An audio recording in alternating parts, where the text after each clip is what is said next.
फिर कहा जाता है कि जिस बीवी का शौहर फोत हो जाता है तो वो अपने शौहर के जनाजे से पहले पहले पानी का बर्तन लेके जनाजे के पहले बाहर निकल जाए और सर के ऊपर से पानी घर की तरफ उछाल दे तो उसको इद्दत माफ है। देखो लोगों का अपना ही दीन है। इद्दत का हुक्म अल्लाह ने कुरान में इरशाद फरमाया है, जिस बीबी का शौहर फोत हो जाए वो 4 माह 10 दिन इद्दत गुजारे। लेकिन कहां लिखा है कि औरत पानी फेंक दे सर के ऊपर से तो इद्दत माफ है? कतअन नाजायज ये बात करना, ये हराम है ऐसा कोई कानून कायम करना। किसी बंदे को कोई अथॉरिटी हासिल नहीं कि वो दीन के अंदर कोई चीज वाजिब कर दे या दीन के अंदर कोई चीज फर्ज कर दे। फर्ज जो अल्लाह ने किया वही फर्ज है, जो हुजूर ने फर्ज किया वही फर्ज है। कोई बंदा इजाफा नहीं कर सकता दीन के अंदर।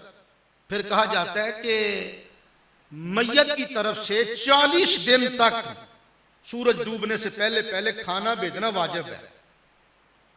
बंदा को फौत हो गया है तो उसके पीछे यतीम बच्चे रह गए, एक बेवा रह गई जो खुद फितराना लेने की बेचारी अहल है, मुस्तहिक ज़कात है। मुझे बताएं, जिस दीन ने उस औरत पे ज़कात साकित कर दी है, फितराना मुआफ कर दी है, कौन सा मौलवी है जो 40 दिन खाना वाजिब कर रहा है? हमने दीन अपनी मर्जी का बनाया हुआ है, किसी पर कोई वाजिब नहीं 40 दिन खाना भेजना। हाँ, अगर वो बंदे साबे शरबत हैं, मुखय्यर हजरात हैं, फिर जो सदका करना चाहते हैं करें। लेकिन अगर अहले खाना मजबूर मफलूकुल हाल हैं, मुहताज हैं, तो एक दिन भी खाना ना भेजें किसी के घर, कोई भी उनके ऊपर हर्ज नहीं, कोई गुनाह नहीं। और आजकल कहा जाता है स्ट्रॉबेरी का फल जहन्नमी फल है। स्ट्रॉबेरी कहते जहन्नमी फल है। अल्लाह इस कौम को इल्म अता करे, अल्लाह करे ये कौम झालस से निकल आए।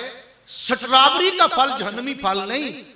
जिस दरख्त का मैंने अभी जिक्र किया है, शजरत ज़ुक़ूम, वो दरख्त ज़ुक़ूम का दरख्त है, थोड़ का दरख्त, वो कांटेदार फल होगा। वो आजकल भी होता है, वो सहराओं में, वीरानों में, बियाबानों में, उसे थोड़ कहते हैं। ऊपर कांटे कांटे होते हैं, फिर उसको छीलते हैं, अंदर से लाल रंग का गोदा निकलता है, ये थोड़ है। जहन्नम का थोड़ और तरह का होगा, खुदा जाने वो कैसा होगा। जहन्नमियों को जब वो खाने को दिया जाएगा तो फिर उनके हलक में ये फल फंस जाएगा, कांटेदार फल। फिर कहेगा या अल्लाह पानी, तो अल्लाह ताला उनको पानी जो पीने वाला देगा ना, वो तांबे की तरह खौलता पानी होगा।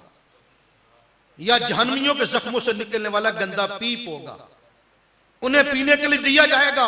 यशविल वजूह, जो उनके चेहरे को जला के राख कर दे, अंतड़ियां टुकड़े टुकड़े हो जाएंगी। दुआ करो कि अल्लाह तबारक व तआला हमें जहन्नम से महफूज फरमा ले। हम थोड़ खाने के हल नहीं, हम बड़े कमजोर हैं। हम माए हमीम पीने के हल नहीं, हम माए हमीम नहीं पी सकते, जहन्नमियों के जख्मों का पीप नहीं पी सकते। मेरी दुआ है कि या अल्लाह तमाम मुसलमानों को नारे दोज़ख से महफूज फरमा ले, जन्नतुल फिरदौस के बागों का वारिस बना दे। अब आबे गिरामी कदर, आज एक और चीज बड़ी आम है कि 2.5 सिपारे जो है कुरान की तिलावत करो, उसमें से नबी करीम की जुल्फों के बाल निकलेंगे, मुँह मुबारक। कहां सरकार की जाते पाक, अब का दौर कहां, 14 सदियां बीत गई हैं। कौन सा जाहिल है कि जो उन बालों को हुजूर के बाल करार दे रहा है? वो तो बंदे के अपने बाल गिरे होते हैं। कुरान मजीद बंदा पढ़े या कोई और किताब पढ़े तो कोई ना कोई बाल गिर जाता है। पता नहीं किसी औरत को कुरान पढ़ते पढ़ते को बाल नजर आया होगा, उसने एक नया फलसफा गढ़ के लोगों को वहम परस्ती के अंदर मुब्तला कर दिया।